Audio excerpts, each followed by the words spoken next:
Also this year, Eurythmics, Be Yourself Tonight. Interesting, another band that have kind of moved from a sort of intimate synth pop sound to a much more mainstream stadium pop rock sound. Again, I think it's very distinctive. Sounds completely like Eurythmics. If Annie Lennox is singing, it's always going to sound only like Annie Lennox and only like Eurythmics.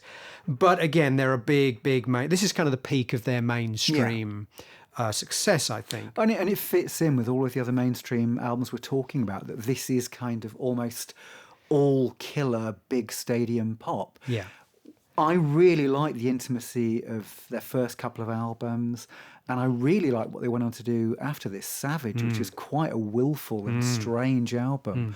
This was the one that kind of left me behind, but, you know, I'd always listen out because there was a quality in what they did. It's interesting because Simple Minds kind of tried to go a little bit more experimental, but with their following album too, they hired Trevor Horn and songs like Kick It In, which I know we're a big fan of. Kick It In was great. Yeah.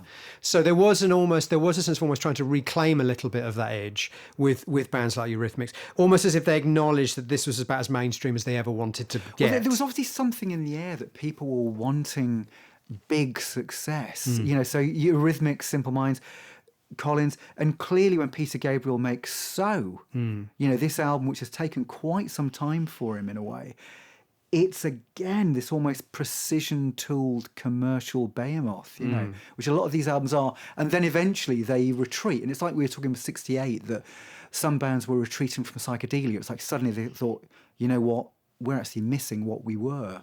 Yeah. But it's a particular peak period for a particular type of music. There's the Eurythmics album, there we go. So that's got massive Would I Lie to You, There Must Be an Angel, Sisters Are Doing It for Themselves.